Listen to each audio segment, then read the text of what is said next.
تو اعلی حضرت نے ایک کتاب لکھی ہے سبحان السبوح کے نام سے، وہابیوں کے خلاف۔ وہ ایک وہابی عالم نے کہا تھا کہ اللہ تعالیٰ جھوٹ بول سکتا ہے لیکن بولے گا نہیں، نعوذ باللہ۔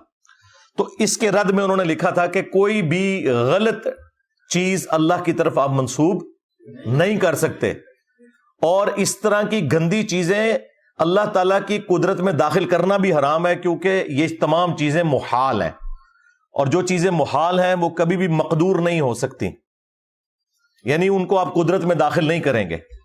مثلا کیا اللہ تعالیٰ اس پر قادر ہے کہ اپنے ساتھ کا ایک اور خدا کوئی اور بنا لے؟ تو ہم کہیں گے کہ یہ کوسچن ہی انویلڈ ہے، یہ محال ہے، کیونکہ خدا کی، الہ کی، اللہ کی ڈیفینیشن ہی یہ ہے کہ وہ پیدا نہیں ہوا۔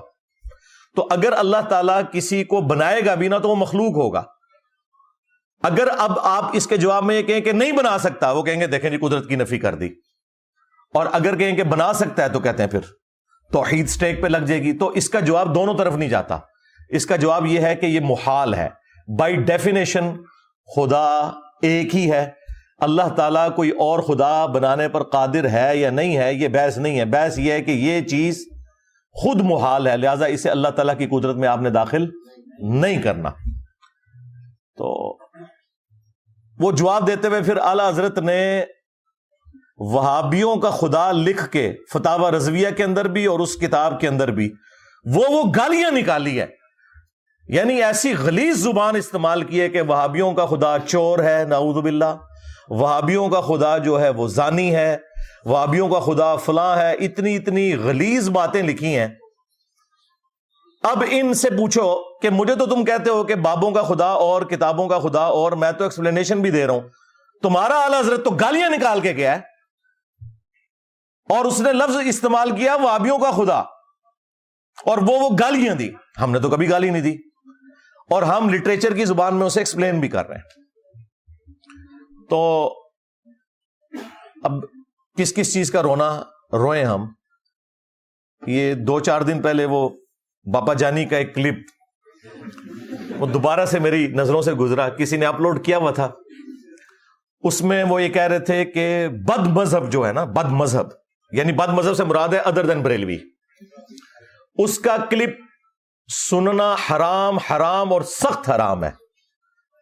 یہ کان کھول کے سن لیں، بد مذہب کا کلپ غیر عالم کو سننا حرام حرام حرام، اور اگر دوسرے کو بھیجا اس نے اور وہ بھی غیر عالم ہے سامنے والا، تو اس کو بھیجنا بھی حرام حرام حرام۔ میرا کام کیا ہے کہ میں اگر اس کا سڑا ہوا چہرہ دیکھوں تو اس کو وہیں دفع کر دوں کہ بھاگ ادھر سے، تو کہاں فون میں گھس گیا، یوں کرے نہ کہ اس کو سنے کہ یار کیا کہتا ہے، یہ کیا کہتا ہے، وہ کیا کہتا ہے۔ اس میں تو مطلب گمراہ ہوتے دیر نہیں لگے گی، اور گمراہ نہیں بھی ہوئے تب بھی سننا حرام ہے۔ یہ کیوں سنا؟ کان بیرے ہونے چاہیے۔ یہ جہاں جہاں سن رہے ہیں اب تک اگر ایسا دھندا کیا نا، آپ نے کسی بد مذہب کا کلپ سنا ہے اور فارورڈ کیا ہے، اس سے توبہ کریں۔ جن کو بھیجا ان کو اپنی توبہ پر مطلع کرنا ہوگا، اور ان سے بھی توبہ کا مطالبہ کریں۔ توبہ واجب ہوگی ان پر، بالکل واجب ہے توبہ۔ اور پھر اس پہ انہوں نے اکتفا نہیں کیا، وہ کہتے ہیں کہ اگر میرے موبائل میں اس قسم کا کوئی کلپ آ جائے تو یہ میرا کام ہے کہ میں اگر اس کا سڑا ہوا چہرہ دیکھوں۔ کس کا سڑا ہوا چہرہ؟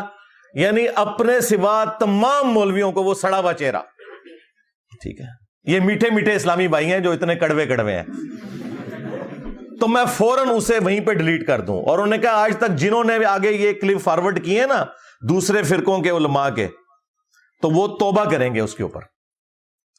اب یہ ہے معیار ان لوگوں کا۔ تو بھائی یہ آپ کی گمراہی کے لیے، آپ کی علمی کمزوری کے لیے کافی ہے کہ آپ کسی دوسرے کی بات سننے کے لیے تیار نہیں ہے۔ ہم نے تو کبھی نہیں کہا کہ آپ نے دوسرے کی بات نہیں سننی، بلکہ ہم تو خوش ہوتے ہیں جب دوسرا کوئی مصباحی صاحب جیسا کوئی کلپ بنا دیتا ہے تو ہم پبلک کو بتاتے ہیں کہ بھائی یہ ان لوگوں کا علمی لیول ہے۔ تو جو باپا جانی ہے، ہمارے ایکس مرشد بھی ہیں، مولانا الیاس قادری صاحب حفظہ اللہ تعالی، وہ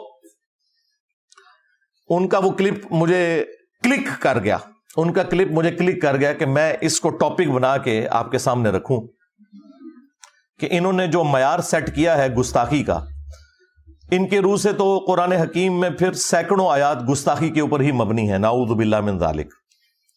حالانکہ وہ آیات اس لیے نازل نہیں ہوئی ہیں کہ ان کو بنیاد بنا کر کوئی شخص گستاخی کرے، بیسیکلی یہ تمام آیات جن میں اللہ تعالیٰ نے اپنے پیغمبر کے ساتھ صلی اللہ علیہ وآلہ وسلم سخت انداز میں گفتگو کی ہے، یہ آیات یہ جسٹیفائی کرتی ہیں کہ یہ کتاب نبی صلی اللہ علیہ وآلہ وسلم نے خود نہیں لکھی، ورنہ جس لہجے میں وہ گفتگو ہے، کوئی شخص اگر اس کتاب کا رائٹر خود ہے تو وہ اپنے بارے میں اس طرح کی بات نہیں لکھ سکتا۔ یہ سب سے بڑا جو ثبوت ہے چند ثبوتوں میں سے کہ یہ قرآن محمد صلی اللہ علیہ وآلہ وسلم نے نہیں لکھا بلکہ اللہ نے ان کے اوپر نازل کیا، اس ثبوت میں یہ آیات بہت امپورٹنٹ ہے جو ہم کافروں کو بھی پیش کرتے ہیں کہ دیکھو کوئی شخص عام بندہ بھی کتاب لکھے تو وہ اس طرح کی لینگویج اپنے بارے میں استعمال نہیں کرتا۔ یہ اس بات کا ثبوت ہے کہ یہ پیغمبر صلی اللہ علیہ وآلہ وسلم نے کتاب خود نہیں لکھی اور نہ ان کا اس کتاب کے حوالے سے کوئی اختیار تھا، یہ اللہ تعالیٰ نے جو کچھ انہیں وہی فرمایا وہ انہوں نے من و عن اسی طریقے سے آگے پہنچا دیا۔ یہ آیات اس حوالے سے ہمیں گائیڈ کرتی ہیں۔ انشاءاللہ تعالی کوشش کریں گے کہ ربیع الاول شریف کا گفٹ انہیں شروع میں یہ مل جائے ان آیات کی شکل میں، کیونکہ انہوں نے بہت کچھ مشہور کیا ہے جی۔ وہ ایک حضرت عمر کے زمانے میں کوئی امام مسجد تھا تو وہ روزانہ فجر کی نماز میں پڑھتا تھا عبس و تولی، تو حضرت عمر نے اس کو قتل کروا دیا۔ ڈاکٹر طاہر القادری صاحب جیسا ڈیسنٹ آدمی اس قسم کی جھوٹی روایتیں پیش کرتا ہے، یعنی وہ یہ بتانا چاہ رہے ہیں کہ آپ نے قرآن نہیں پڑھنا۔ بارِ شریعت کے اندر سٹارٹ ہی میں انہوں نے لکھا ہے کہ قرآن حکیم میں جن آیات کے اندر اللہ تعالیٰ نے انبیاء کرام علیہ السلام کے اوپر گرفت کی ہے نا، ایسی آیات کی صرف آپ عربی پڑھیں گے ان کا درس دینا بھی حرام ہے، یعنی وہ بتانا چاہ رہے ہیں قرآن پڑھنا ہی حرام ہے۔ جبکہ قصہ آدم اور ابلیس جو 7 دفعہ قرآن میں آیا اس میں سب سے زیادہ ڈیٹیل میں آیا سورۃ الاعراف کے اندر، اس میں اللہ تعالیٰ نے فرمایا کہ ہم نے قصہ آدم اور ابلیس اے اولاد آدم تم سے اس لیے بیان کیا کہ جس طرح تمہارے ماں باپ کو شیطان نے ورگلا دیا تھا کہیں تمہیں نہ بہکا دے۔ اللہ تعالیٰ تو کہہ رہا ہے یہ واقعات میں اس لیے بیان کر رہا ہوں کہ ان سے عبرت حاصل کرنی ہے، اور یہ کہتے ہیں ان کا درس دینا ہی حرام ہے، تو آگے انہوں نے قرآن کہاں سے پڑھنا ہے؟ اور پھر کہانیاں بنائی ہوئی ہیں۔ وہ جی ایک دفعہ ایک وہابی کا اور ایک بریلوی کا مناظرہ ہو گیا، اچھا جی کیا ہوا پھر؟ وہ کہتے ہیں جی وہابی پوری رات جو ہے نا وہ نبی علیہ السلام کی تنقیص والی آیات تلاش کرتا رہا، اور لعنت ہے تیرے عقیدے کے اوپر اگر تیرا یہ عقیدہ ہے کہ قرآن میں کوئی آیت ایسی ہے جس میں نبی کی تنقیص ہوئی ہے، ڈوب مر، کہ تجھے یہ پتہ ہی نہیں ہے کہ قرآن جو ہے وہ اللہ کا فرمان ہے اپنی مخلوق کی طرف، نہ کہ پیرلل میں کوئی پیغمبر منی گاڈ ہے کہ جس کی طرف یہ پیغام آیا ہے۔ وہ اسے تنقید سمجھتے ہیں، یعنی اللہ ان سے پوچھ کے بات کرے گا، اپنے پیغمبر سے کرے گا تو۔ اور جو بریلوی تھا وہ پوری رات جو ہے وہ نبی علیہ السلام کی شان تلاش کرتا رہا۔ بھئی نبی علیہ السلام کی شان سے کسے انکار ہے؟ کوئی مسلمان جان بوجھ کے گستاخ رسول ہو سکتا ہے؟ چشتی رسول اللہ پارٹی، ہاں بولا گا تینوں سمجھ آئے گا، کہنا نہیں ساڑھے بابے کس طرح گستاخ ہو سکتے ہیں؟ ہاں تھانوی رسول اللہ کل تک غلط سی، چشتی رسول اللہ کل تک ٹھیک سی، آج غلط ہو گیا میری وجہ نال۔ اوے پہ گیا جی تھوڑے بابے نو، اوے پہ گیا جی، وہ تک ہے کلپ، اوے پہ گیا جی تھوڑے پیواں پیراں نو سر نکلو باہر۔ اسی پھر بھی نوکری ادا کر دے پے، اسی پھر بھی نوکری ادا کر دے پے۔ اوے مرزے دے خلاف تھوڑے پیو نے کرنیاں نے، نکلو باہر۔ سٹیج پر بیٹھنے والے ہاتھ کھڑا کر کے بتائیں، مجھے بتائیں یہ کام ٹھیک ہے کہ نہیں؟ تماشا کرتے ہو، پھر کہتے ہیں مسلک کا کام نہیں ہوتا، مسلک والوں کو تم خود رگڑتے ہو۔ اور جرا تواڈے پیواں نو پے گیا ہن تسی چوپ بیٹھے ہو، اور نکلو باہر۔ پہ گیا، بالکل پہ گیا میں، تھوڑی بادشاہی کیتی ہے تساں یارا۔ دیکھ لو 1200 سال میں جو عزت انہوں نے کمائی تھی، ان 12 سالوں میں اس طرح ایک نعرہ انہیں لے ڈوبا ہے اللہ کے فضل سے۔